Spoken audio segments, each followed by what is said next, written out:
orang yang memberikan kesaksian bahwa menjadi Katolik itu tidak hanya menderita, tapi menjadi Katolik itu ada enaknya juga. Menjadi Katolik itu tidak hanya banyak tuntutan, tetapi juga banyak anugerah juga. Tapi terutama menjadi Katolik itu adalah orang-orang yang jalannya sudah dijamin untuk sampai kepada kehidupan yang lain, kehidupan kekal itu. Maka be apostles for your peers. Jadi jadilah rasul-rasul untuk teman-teman sebaya. Saudara dan saudara kasih, dimanapun kita berada, apapun keadaan kita, kita adalah utusan. Kita adalah orang-orang yang diutus. Karena itu kita boleh percaya bahwa Tuhan akan melengkapi apa yang perlu, apa yang harus kita miliki agar kita dapat melaksanakan perutusan itu dengan baik. Hanya memang kita diminta oleh Tuhan sendiri, oleh Yesus untuk tidak hanya yang biasa-biasa saja itu. Siaplah untuk ke tempat yang dalam.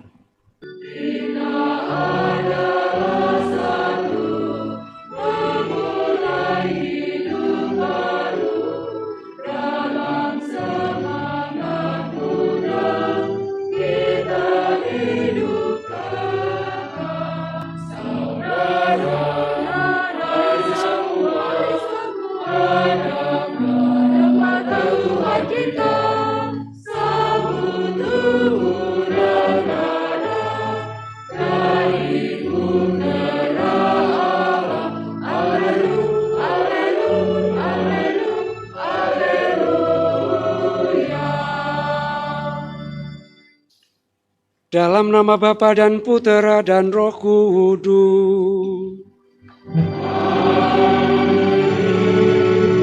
Semoga rahmat Tuhan kita Yesus Kristus, cinta kasih Allah dan persekutuan Roh Kudus bersamamu.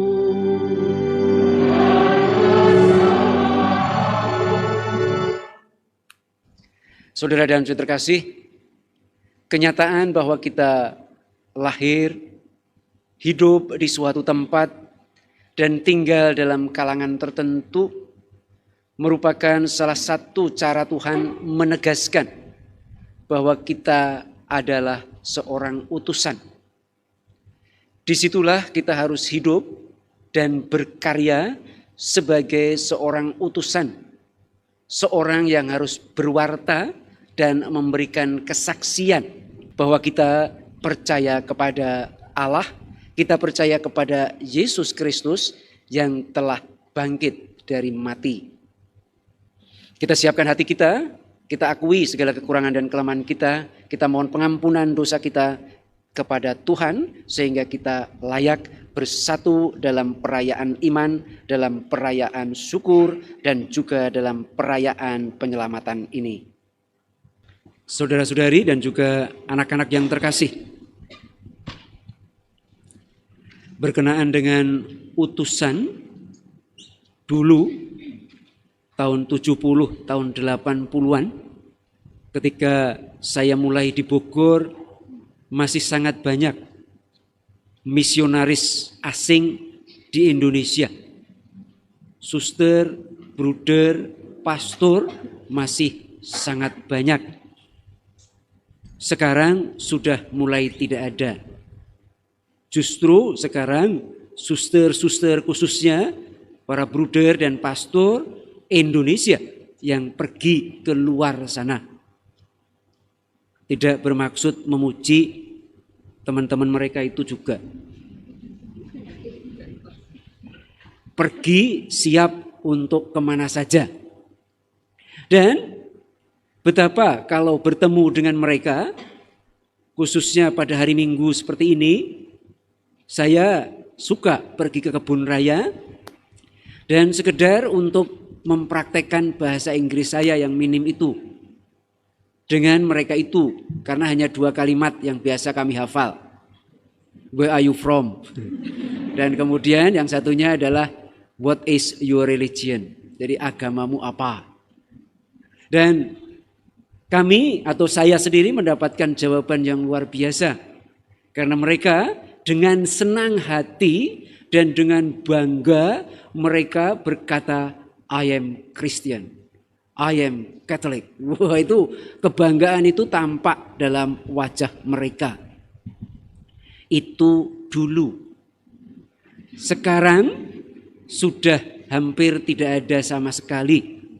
Dan bahkan ketika saya di luar sana, khususnya di Eropa, saya tidak lagi melihat wajah-wajah yang bangga dengan kekatolikannya itu.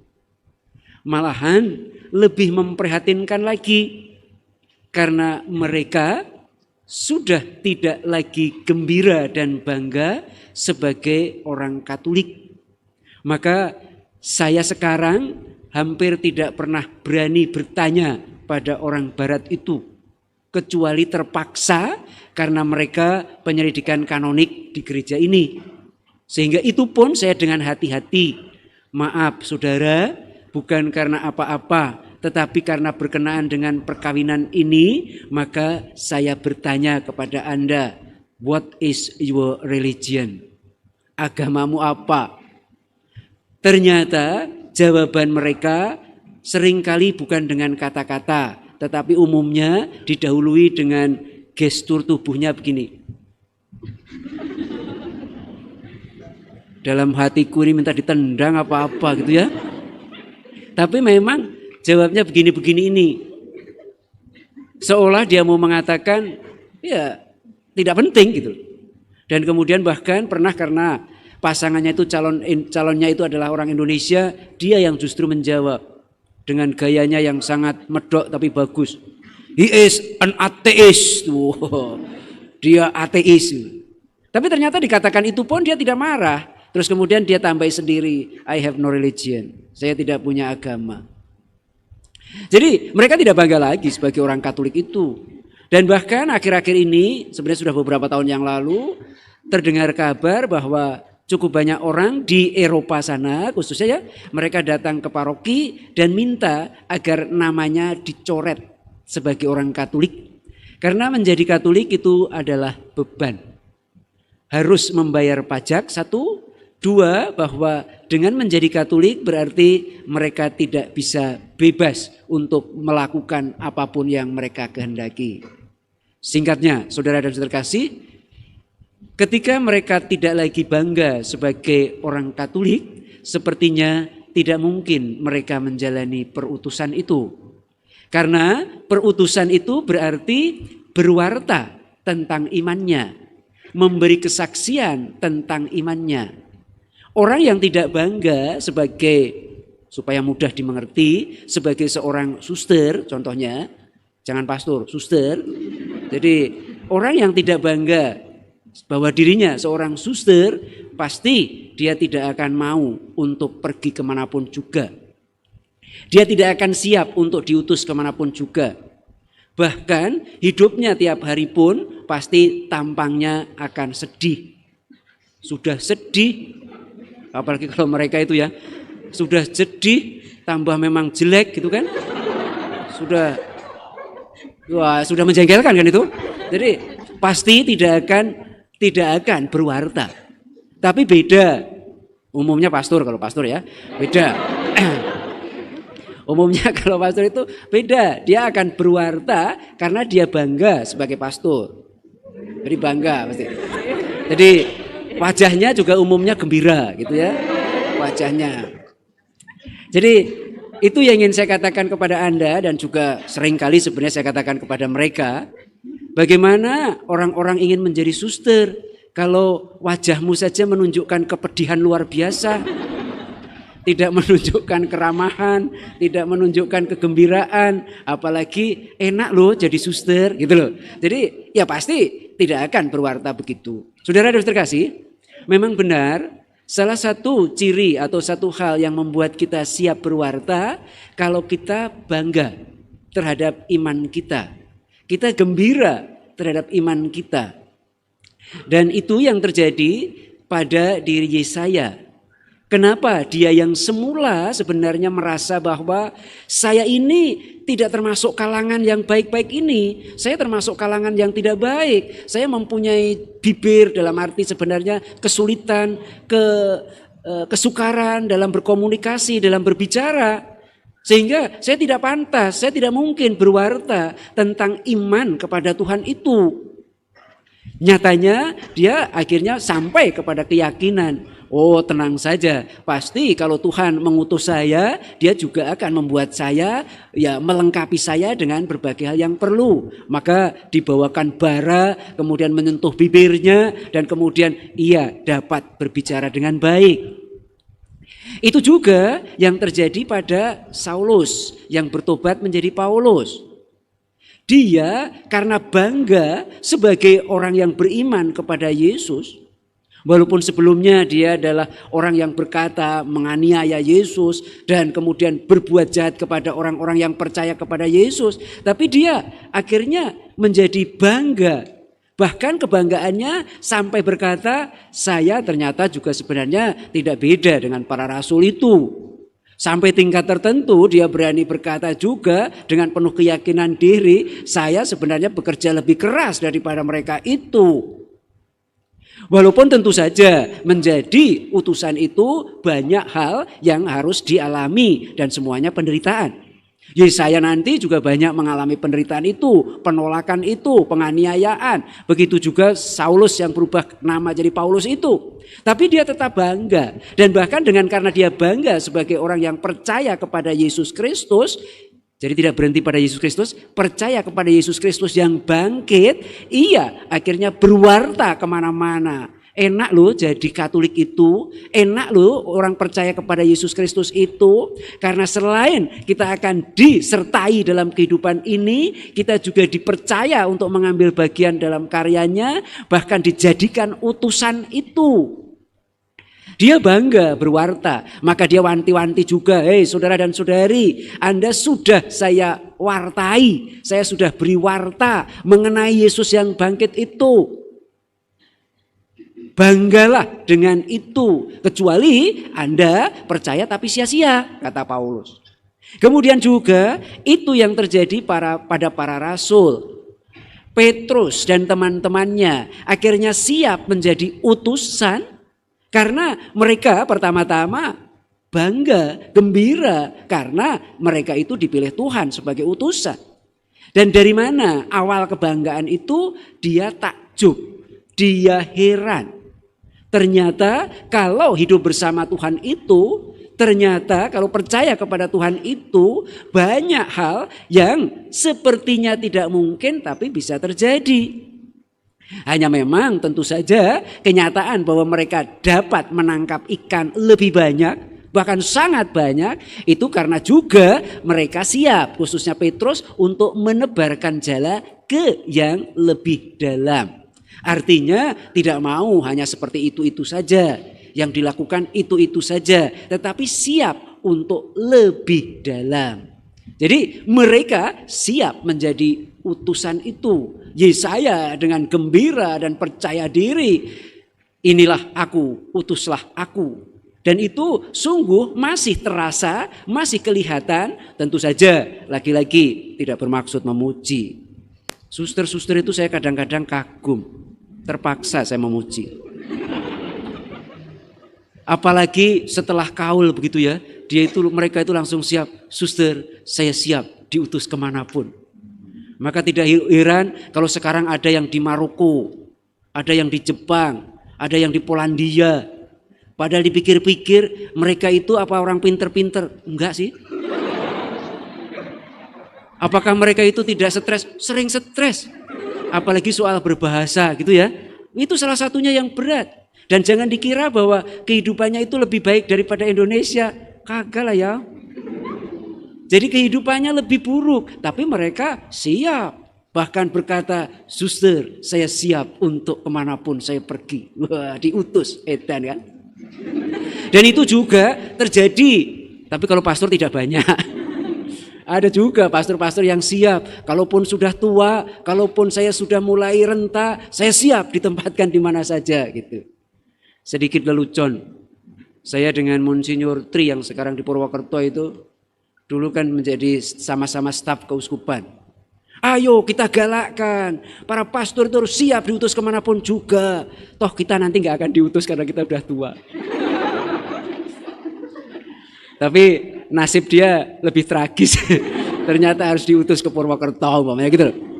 Tapi saudara-saudara kasih, saya tidak hanya berhenti pada di situ. Apa itu hanya berhenti pada suster, bruder, pastor? Tidak.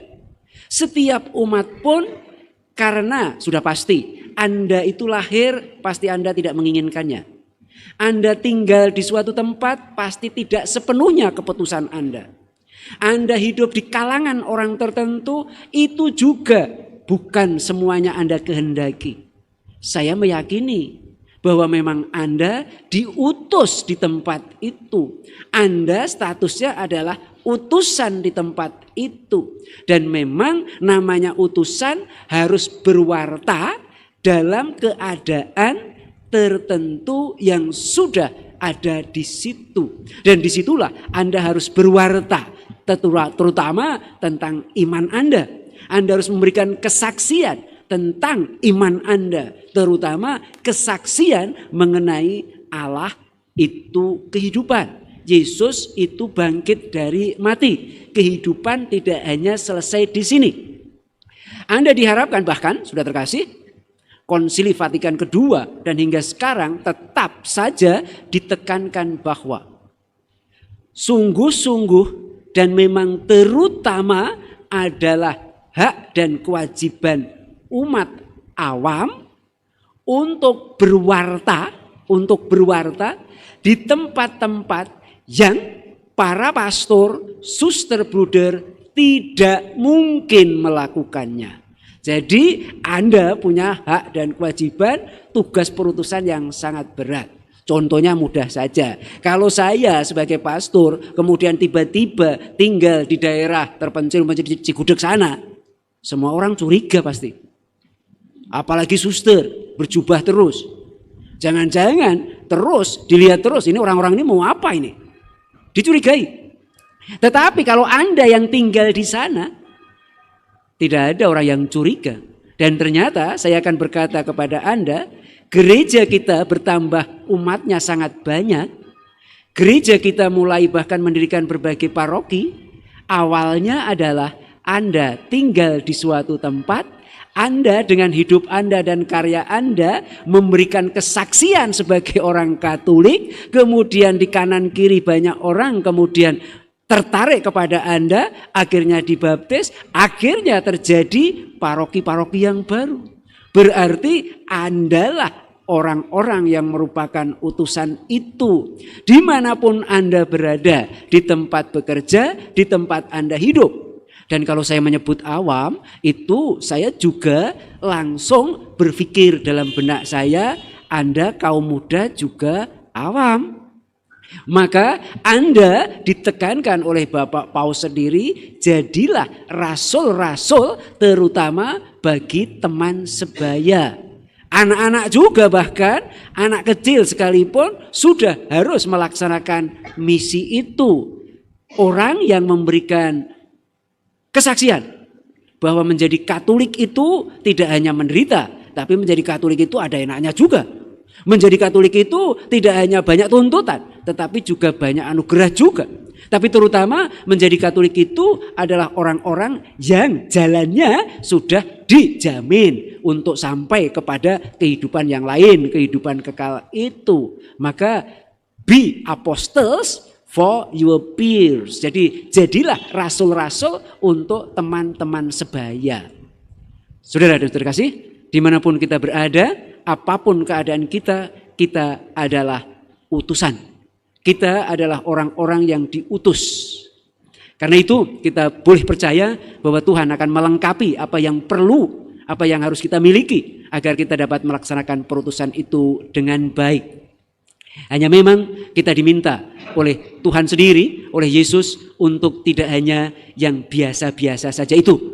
Siaplah untuk ke tempat yang dalam. Marilah mewartakan misteri iman kita. Setiap kali kami makan roti ini dan minum dari piala ini, waktu Tuhan kami wartakan hingga Engkau datang. Tuhan bersamamu.